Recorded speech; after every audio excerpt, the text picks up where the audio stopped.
Muy buenos días, soy Marcela Vélez y desde Londres comento con ustedes las noticias que deben saber para comenzar el día. Bienvenidos a Primer Click de Diario Financiero. Buenos días, es miércoles 18 de junio. Bienvenidos a Primer Click. La atención del mercado se divide entre la Reserva Federal y la Casa Blanca. La política arancelaria de Trump deja sentir sus efectos en la economía de Estados Unidos y Meta se lanza a cazar talentos para la inteligencia artificial.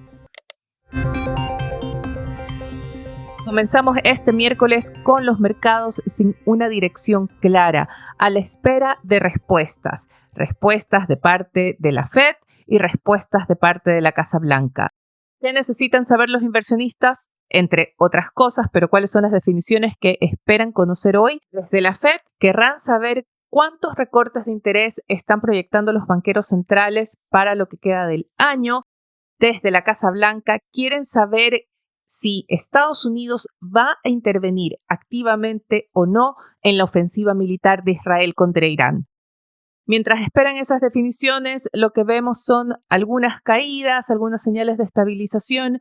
En Asia la sesión fue mixta. El freno lo pusieron las acciones chinas, especialmente en Hong Kong, donde tuvieron una caída de más de 1%, mientras el Nikkei japonés trató de inyectar algo de optimismo con un alza de 0,9%. En Europa, la mayoría de índices opera en terreno positivo. Sin embargo, el Stoxx 600 no logra evitar una caída de 0,07%. Es ligera, pero muestra que quizás las acciones europeas están esperando a la apertura en Estados Unidos. Por ahora, todo apunta a que los futuros de Wall Street van a buscar una apertura al alza. El Nasdaq avanza 0,30%. El S&P 500 avanza un 0,21% y vemos en el Dow Jones un alza algo más moderada en torno a un 0,13, 0,15%. Muy importante, estamos viendo que el dólar revierte el alza que tuvo en la sesión de ayer. A esta hora el índice global de la divisa cae 0,14%. Y vemos sobre todo señales algo confusas en el oro y el petróleo.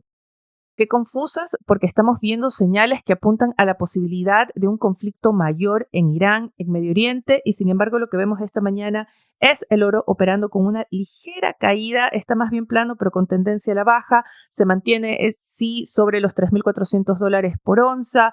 Hay algunos analistas que comienzan a apuntar que hay cierto agotamiento de este rally que ha tenido el oro, mientras el petróleo, que ayer subió en torno a un 4,6%, opera esta mañana con una caída de más de 1%. Quizás el mercado está previendo que el conflicto no interrumpa las cadenas de suministros, que no provoque una disrupción mayor en el mercado de la energía, o quizás es solo cautela a la espera de una definición más clara sobre el rol que tendrá Estados Unidos.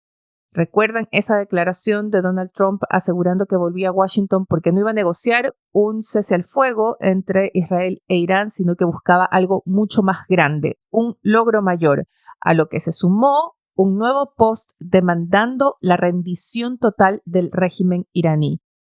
Su declaración, más otras que han llegado desde Israel y el análisis que hacen varios expertos de la región, apuntan a que la campaña militar lanzada por Israel tendría como fin buscar un cambio de régimen en Irán. El presidente francés, Emmanuel Macron, advierte que no se debe impulsar un cambio de régimen de forma militar a la fuerza, porque esto podría desatar una ola de caos en la región. Un punto importante a recordar es que el movimiento MAGA, que está detrás de Donald Trump, demanda el retiro de Estados Unidos desde los conflictos externos. Creen que Estados Unidos debería enfocarse en lo nacional. De ahí que una decisión de intervenir de forma frontal en este conflicto con Irán requeriría de un cambio de discurso de la Casa Blanca y de una amplia justificación, no tanto a la comunidad internacional, pero a sus propias filas. Pero concentrémonos en temas económicos. Es día de la Reserva Federal. No se esperan sorpresas de parte de la Fed. La verdad es que prácticamente se da por sentado que se va a mantener la tasa de interés en su nivel actual de un rango de entre 4,25 y 4,5%. La atención va a estar en esta actualización de las proyecciones, el famoso dot plot. Se espera, es lo que apuntan la mayoría de las apuestas, que los banqueros centrales proyecten una tasa de interés que implique al menos 2 recortes de tasas antes de fin de año. Se justifica esta proyección con la idea de que la inflación se está desacelerando mientras ya la economía comienza a dar señales de que está sintiendo el impacto de las alzas arancelarias y comienza ya a entrar un periodo también de desaceleración. Hay que cuestionar un poco cuán efectivas van a ser estas proyecciones que presenten los banqueros de la Fed, porque se hacen en un escenario de altísima incertidumbre. Tenemos la falta de definición, por ejemplo, de lo que pase en Medio Oriente. ¿Cuánto va a durar este conflicto? ¿Va a interrumpir o no la cadena de suministros del petróleo? Porque de eso depende que veamos un alza sostenida en el precio de los combustibles y con ello un aumento de las presiones inflacionarias. Es un punto. El siguiente es la falta de definición en la política arancelaria de la Casa Blanca. La Fed no sabe si a partir de julio habrá aranceles más altos para la mayoría de los países, o si la Casa Blanca va a extender la tregua, o si va a imponer un arancel general de 10%, o habrá tarifas más altas, por lo cual no puede proyectar con claridad cuál va a ser el impacto en los precios, el impacto en la inflación y también en la economía. De ahí que deberían tomarse estas nuevas proyecciones con algo de cautela. A favor del argumento por los recortes de tasas de interés, estamos viendo ya que hay señales que se van acumulando de desaceleración en la economía. Ayer tuvimos cifras de ventas de retail, de producción industrial, de producción de manufacturas correspondientes a mayo, y los 3 índices decepcionaron con sus cifras. Las ventas de retail arrojaron una segunda contracción consecutiva y la caída de mayo fue de 0,9% cuando el mercado anticipaba una contracción de 0,4%. En el caso de la producción industrial y la producción manufacturera también hubo decepciones. La producción de manufacturas tuvo un crecimiento menor al previsto y la producción industrial incluso una contracción. Estos 2 últimos índices son importantes porque no se alinean con esa aspiración de la Casa Blanca de impulsar la producción local, sobre todo el boom de esta industria de manufacturas. ¿Cómo está interpretando la Fed estas señales de desaceleración? Será otro de los puntos para los cuales buscará respuesta el mercado en el comunicado del Banco Central estadounidense, así como en la rueda de prensa de su presidente Jerome Powell. Estos son los eventos más importantes en la agenda de hoy.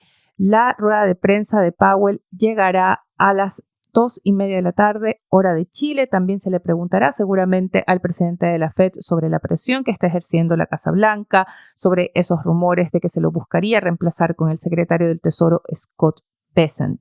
Tendremos también a otros bancos centrales como protagonistas, pero en la región. Por la tarde llegará la decisión de política monetaria del Copom brasileño. Analistas esperan que mantenga la tasa en 14,75%. Es el mayor nivel de la tasa de interés en 2 años. Y tendremos también el informe de política monetaria del Banco Central de Chile. Ayer el emisor chileno anunció su decisión de política monetaria, mantuvo la tasa en 5%, tal como lo había previsto el mercado. Y Diario Financiero destaca en su portada que el Banco Central tomó nota de la incertidumbre generada por el conflicto entre Israel e Irán y también destaca el sesgo más expansivo en su comunicado. Hoy tendremos las nuevas proyecciones en el IPOM que se presentará esta mañana y que luego la presidenta del Banco Central, Rosana Costa, explicará ante la Comisión de Hacienda del Senado. No solo hay noticias en Chile, tenemos varios titulares en la región. DF destaca en su portada la decisión del Tribunal Supremo Argentino de otorgar arresto domiciliario a la expresidenta Cristina Fernández de Kirchner. Ella deberá cumplir sus 6 años en su domicilio, en su departamento, deberá usar una tobillera electrónica. Hay una discusión sobre si podrá aparecer, dar esos saludos, esos discursos desde el balcón de su departamento, tal como lo ha hecho en los últimos días. Parece ser que no, que le bloquearían esa posibilidad. Y hoy está convocada una marcha del peronismo hacia la Plaza de Mayo. Podría ser un día de tensión política en Argentina. Tenemos titulares en otros países de la región. En Colombia, el Senado aprobó la reforma laboral. Esto en medio de un ambiente de mayor conflicto con el gobierno de Gustavo Petro, que había amenazado buscar la aprobación de esta reforma a través de una consulta popular. Y en Brasil continúa la rebelión legislativa contra el gobierno de Luis Inácio Lula da Silva. Ayer los legisladores derogaron varios vetos presidenciales, incluso aquellos que aprobaban el reglamento para la aplicación de la reforma tributaria y vetos que aprobaban o modificaban varios programas, incluyendo uno que promocionaba las inversiones en energías alternativas. Finalmente, hablemos de tecnología. Un titular importante esta mañana es la aprobación en el Senado estadounidense de un marco para la regulación de las stablecoins, estas criptomonedas que están ligadas a otros activos más estables como es el dólar. Se considera la aprobación de este proyecto de ley como un hito para la industria de las criptomonedas, le da un carácter más formal, todavía tiene que pasar por la Cámara de Representantes, pero parece que cuenta con amplio apoyo. Y el otro titular llega desde una entrevista que dio Sam Altman, el CEO de OpenAI. Altman asegura que Meta está ofreciendo bonos de contratación por $100 millones para atraer a sus filas a los mejores talentos en inteligencia artificial. Sería parte de sus esfuerzos para crear una unidad que desarrolle una superinteligencia. Eso es todo por ahora. Los invito a que sean actualizados de las noticias del día y más visitando nuestro sitio web de f.cl y de fsud.com con las noticias de negocios de Latinoamérica. No dejen de suscribirse, dejarnos sus comentarios, su calificación en cualquiera sea la plataforma que estén escuchando este podcast. Eso nos va a ayudar a crecer. Mañana tendremos nuestro especial de la semana. En Chile es feriado el viernes, así que muchos se desconectarán. Y para que no se pierdan nuestro análisis de la decisión de la Reserva Federal, del informe de política monetaria del Banco Central, vamos a adelantar nuestra entrevista semanal. No se la pierdan. Que tengan un buen día. Nosotros nos reencontramos mañana.